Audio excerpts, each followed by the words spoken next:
Who the hell are you? Bank manager. Kali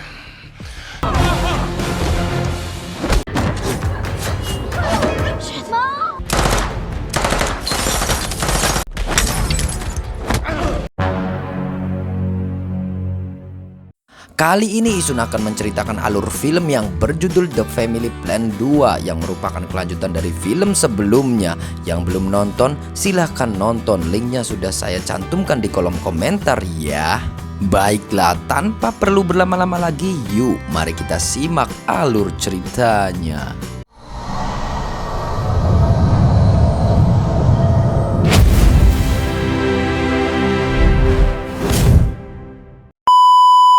Di awal film kita diperlihatkan kabar tewasnya bos besar sindikat berbahaya yang bernama McCaffrey.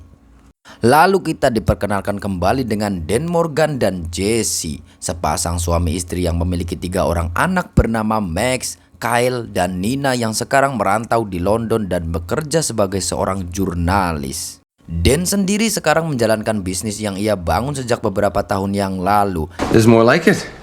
All right, have the team start the initial prep. Operation Morgan Family Christmas is a go. Seperti tahun-tahun sebelumnya, Dan selalu merayakan hari Natal bersama istri dan anak-anaknya di rumah. Karena Nina tidak bisa hadir, maka mereka lah yang akan menyusulnya untuk merayakan hari Natal di London.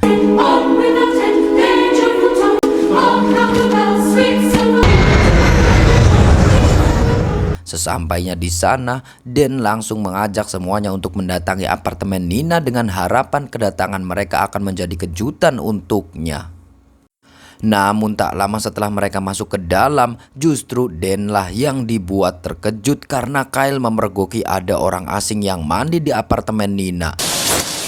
Oh, stranger danger. that's man. What the? Dengan gugup, Nina memperkenalkan pacarnya yang bernama Omar kepada kedua orang tuanya. Jessie sebagai seorang ibu begitu mendukung hubungan mereka setelah mendengar berbagai macam bakat yang dimiliki oleh anak tersebut. Namun tidak dengan sang ayah. Ia langsung menginterogasi Omar saat itu juga. Qu'est-ce que fait dans la vie? I cook and I do parkour and I DJ. Triple threat. Setelah itu mereka berkeliling menyusuri taman. Di sana Nina menceritakan sedikit tentang latar belakang Omar kepada kedua orang tuanya. Di sisi lain, Omar menunjukkan kehebatannya kepada Kyle dan Max yang membuat mereka berdua kagum. Hey puppy, let's go have too much fun. Cause some trouble, I'll be the hero. Max yang pada dasarnya adalah seorang anak kecil yang mempunyai rasa penasaran yang tinggi, akhirnya ingin mencobanya. Tetapi yang terjadi... Parkour! You okay? Totally fine.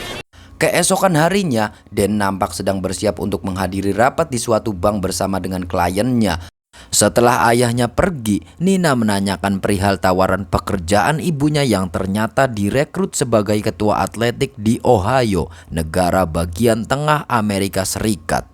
Di sisi lain, Jessie mengaku belum memberitahu kepada Dan tentang tawaran pekerjaan ini karena takutnya Dan tidak menyetujuinya. Setelahnya, Nina pamit pergi untuk mengajak adik-adiknya keliling taman bersama dengan Omar.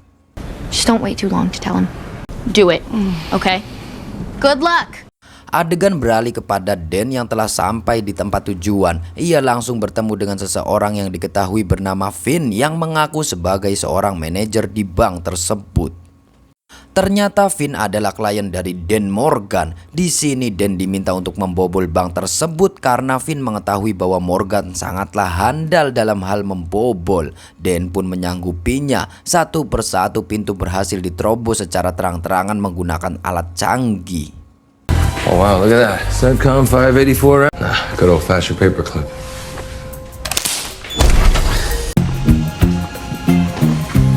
Sampailah mereka di ruang berangkas pada bank tersebut dan langsung masuk ke dalam menggunakan kartu akses salah satu pegawai di sana yang berhasil Dan curi. Let's use dogs. Shall we? Namun tanpa sepengetahuan Finn, ternyata Dan sudah mencurigainya sejak awal. Instingnya mengatakan bahwa Finn bukanlah seseorang manajer di sana. Who the hell are you? Bank manager. karena Finn mengancam akan menyakiti Jesse, mau tidak mau Dan harus menuruti perintahnya dengan mengambil kotak deposito dengan nomor 411. Deposit box 411. Make it quick. Chop chop, Sean. I'd hate to hurt that lovely wife of yours.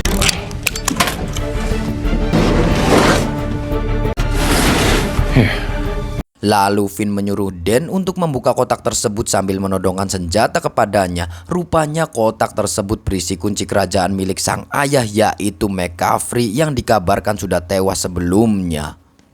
McCaffrey mewariskan seluruh hartanya kepada sang anak, yaitu Dan Morgan. Selain itu di dalamnya juga terdapat seluruh bukti kejahatan dirinya untuk sang ayah. Lalu Finn menunjukkan foto masa kecilnya bersama Dan. Ternyata ia merupakan adik tiri dari Dan Morgan. Our father never let me use. Finn? You my brother? I am Sean.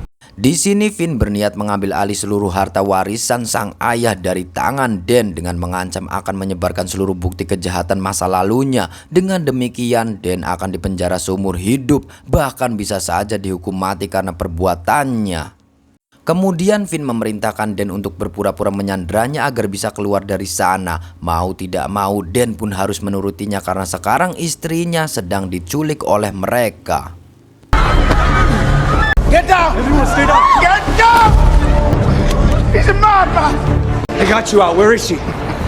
Tetapi di luar ternyata sudah ada mobil jemputan yang membawa Jesse di dalamnya. Namun karena kejadian ini mereka menjadi target polisi karena diduga melakukan perampokan pada bank tersebut. Dan pada saat itu juga Dan dan Jesse langsung bergegas melarikan diri dari sana. We gotta go get the kids. In the alley. What? Go. Shit, you're fast. Well, I'm a track coach. Keep up. Finn sendiri baru menyadari bahwa kotak yang dibawanya ternyata kosong. Dan ya, Dan berhasil mengamankan kunci tersebut tanpa sepengetahuannya. Lalu Finn pun langsung putar balik dengan menargetkan anak-anaknya yang berada di taman. Karena Finn tahu bahwa Morgan tidak akan pergi dari sana tanpa meninggalkan mereka semua. St. James's Square. Go now. Di taman, Kyle mendapatkan telepon dari ayahnya untuk segera pergi dari sana secepatnya karena mereka sedang dalam masalah. Lalu Nina memerintahkan mereka untuk bergegas serta membuang semua ponselnya. Begitu juga dengan Dan dan Jesse. Hal tersebut dilakukan agar lokasinya saat ini tidak terlacak oleh pihak polisi. Okay, we gotta get out of here now. Come on, run this way. Go, Maxie. Gotcha. Go. Namun saat mereka semua berhasil menaiki bus, tiba-tiba datang Finn yang langsung menodongkan senjata untuk mendesak Dan agar segera menyerahkan kunci itu kepadanya. Istri dan anak-anaknya pun dibuat terkejut karena tidak tahu menahu tentang masalah ini sama sekali. Dan pun berusaha melawan Finn, namun ia nampak kewalahan saat itu. Beruntungnya datang Jesse yang berinisiatif untuk membantunya. Namun Finn dapat membalikan keadaan sehingga Dan pun membuang kunci tersebut untuk mengalihkan perhatian.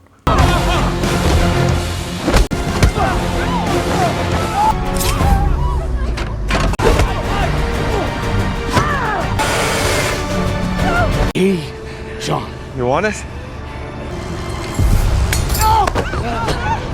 Dan bergegas mengajak istri dan anak-anaknya pergi ke sebuah restoran untuk meminta bantuan kepada temannya yang bernama Simo. Simo memberikan sejumlah uang dan handphone kepada Dan. Di sini Dan baru menjelaskan kepada semuanya siapa Finn dan kenapa dirinya menjadi incaran. Finn menyimpan sebuah dendam kepada Dan karena dari kecil ia sudah diterlantarkan oleh sang ayah karena sama sekali tidak dianggap sebagai anaknya. Maka dari itu, sekarang Finn mencoba merebut seluruh harta warisan dan bisnis sang ayah. Yang jadi masalahnya adalah Finn akan melaporkan seluruh data kejahatan Dan di masa lalu agar bisa menyingkirkan Dan dari hidupnya. Kemudian rencana Dan saat ini yaitu mereka harus meninggalkan London untuk menuju ke Paris demi merebut kembali apa yang seharusnya menjadi haknya. Walaupun Nina sempat menolak untuk meninggalkan negara ini karena ia sudah mempunyai kehidupan sendiri, namun Dan kembali menegaskan bahwa sekarang ia dianggap sebagai perampok bank. So what now?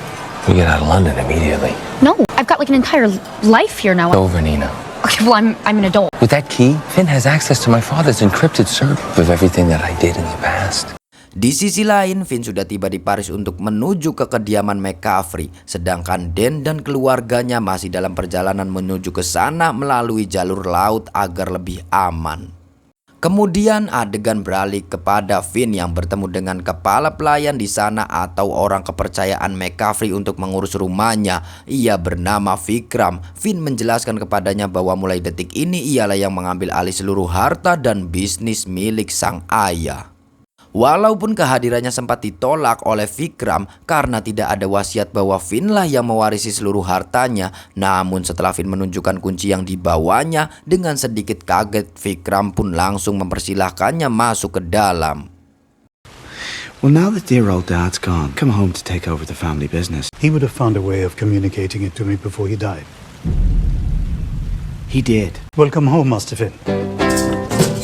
Lalu Finn langsung menuju ke ruangan sang ayah dan tidak sabar untuk membuka kunci tersebut. Dan ya, akhirnya rumah yang bagai istana dan seluruh aset sang ayah menjadi miliknya sekarang. Make love to you, baby.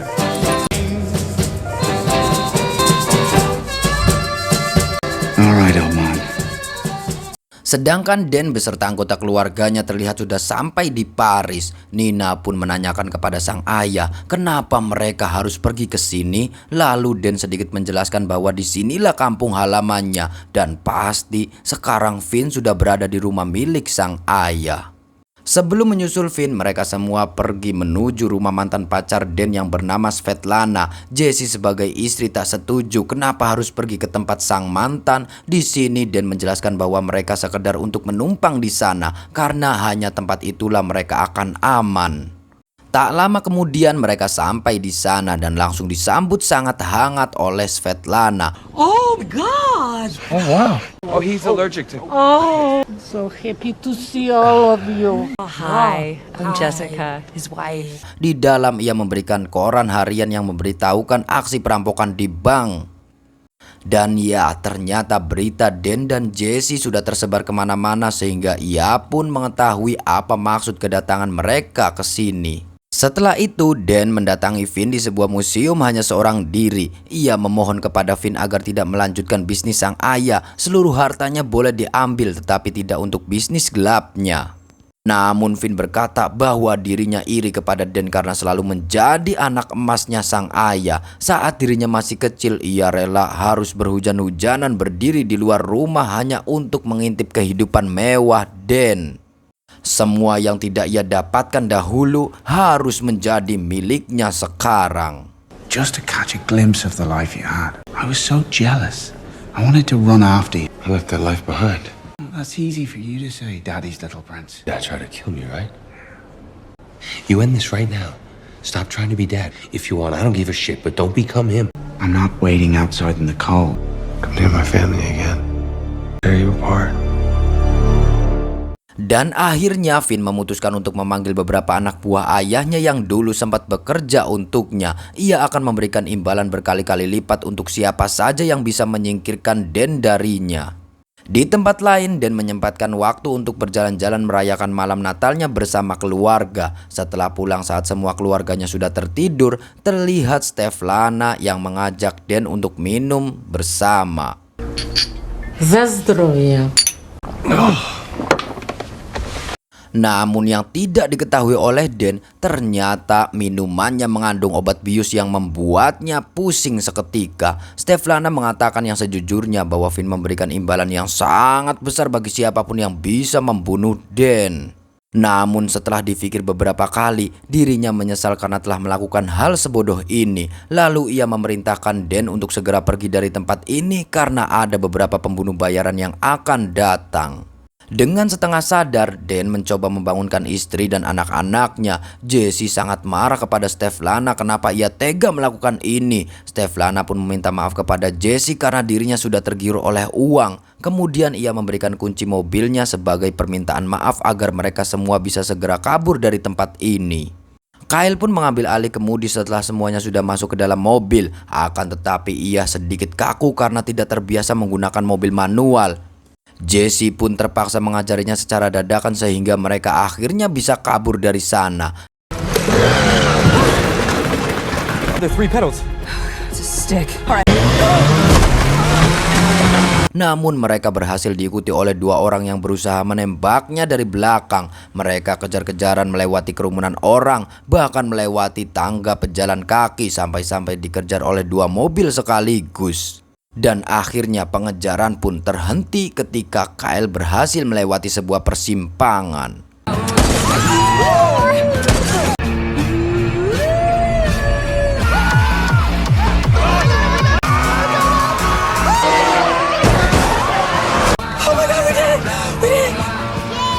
Keesokan harinya, Dan memerintahkan mereka agar pergi ke tempat yang aman, sedangkan dirinya akan mencari cara untuk membereskan masalah ini sendirian. Namun dari kejauhan Nina mengatakan bahwa kita akan kuat jika bersama, seperti kejadian di Vegas beberapa tahun yang lalu. Akhirnya mereka semua menyusun rencana untuk melawan Finn bersama-sama. Pertama, mereka memantau seluruh pergerakan di rumah masa kecil Dan. Jelas saja semua keluarganya terkejut. Ternyata selama ini mereka adalah keturunan orang kaya karena rumah Dan begitu sangat mewah. Di sini Dan menjelaskan tentang sistem keamanan di rumahnya. Seluruh area dipantau CCTV 24 jam, sedangkan di luar sudah pasti dijaga ketat oleh orang bayaran yang disewa oleh Finn. Mau tidak mau mereka harus masuk melewati atap rumah. Kyle dan Nina ditugaskan untuk meretas terminal utama agar bisa menghapus seluruh jejak kejahatan Dan. Sedangkan Omar diminta untuk menemani Dan naik ke atap rumah. Namun sebelumnya Omar menghubungi teman-temannya untuk melakukan demo di depan rumah itu sebagai pengalihan perhatian. On 3. Morgan's. 1, 2, 3. Morgan! Dan tibalah saatnya mereka beraksi. Nina menggunakan laser mic untuk menyadap suara kemanapun ia mengarahkannya. Dan berhasil melumpuhkan penjaga di atas dan tak lupa memerintahkan Kyle untuk merekam percakapan mereka berdua. Tie yourself to that railing.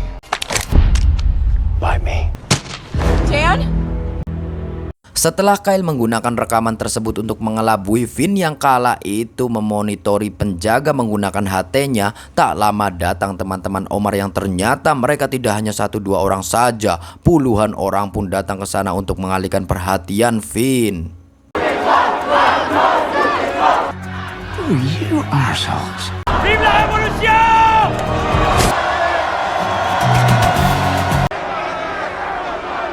Dan ya, Dan pun berhasil masuk ke dalam rumah itu. Ia langsung teringat dengan suasana masa kecilnya di sana. Namun tak lama kemudian tiba-tiba datang Finn dan beberapa pembunuh bayaran yang langsung menodongnya dari belakang.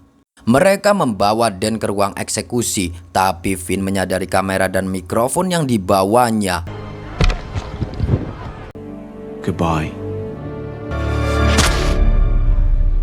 Di sini ada sedikit perubahan rencana. Jesse akan pergi menyusul Dan karena sebelumnya Dan menjatuhkan USB pelacak di kamarnya. Mereka menyimpulkan bahwa sang ayah pasti sengaja menjatuhkan USB tersebut di sana. Anak-anaknya sempat khawatir dan meremehkan sang ibu saat itu. Namun sepertinya mereka lupa siapa jati diri Jesse sebenarnya.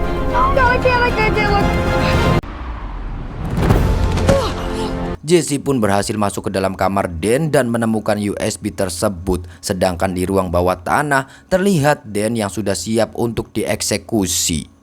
Tapi ternyata Vikram masih setia kepada McCaffrey dan ia tahu bahwa putra mana yang harus dilindungi.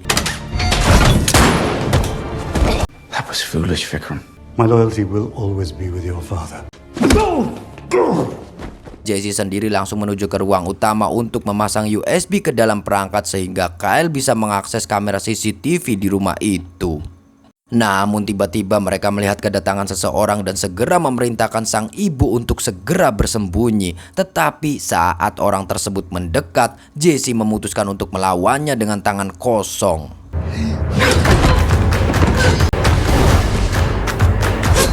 Jiwa petarungnya tidak perlu diragukan lagi. Ia berhasil menumbangkannya saat itu juga.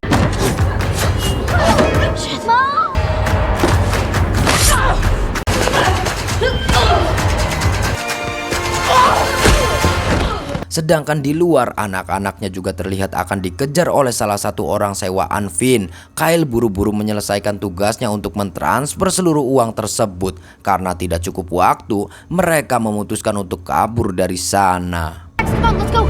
How will mommy find us? Satan is on! They come in the patrullia! Go, go, go. Di ruang bawah tanah, Dan sendiri berhasil melumpuhkan orang-orang tersebut dengan mudah.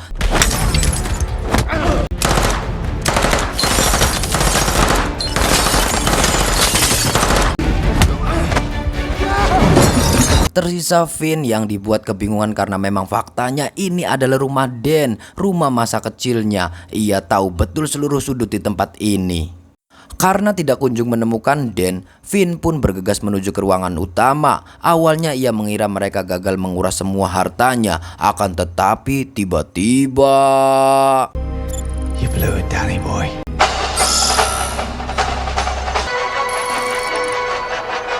Ya, saldo di seluruh rekeningnya menjadi 0, dibarengi dengan kedatangan Dan yang mengejeknya, sehingga membuat Finn jadi tambah naik darah. Bad for a couple pimple-faced brats, huh? Sedangkan di luar, Jesse masih mencari keberadaan ketiga anaknya yang ternyata mereka bersembunyi di salah satu tempat wahana di sana. Saat si pembunuh berhasil menemukannya, beruntung Jesse datang tepat waktu hingga yang terjadi. Di sisi lain, Finn dan Dan masih terus kejar-kejaran sampai keluar rumah. Mereka melakukan pertarungan tangan kosong di atap gereja. Finn masih terus ngotot akan membunuh Dan beserta keluarganya. Walaupun Dan sempat terjatuh, namun dengan motivasi yang kuat ia berhasil bangkit dan membalikan keadaan. Dan yang terjadi...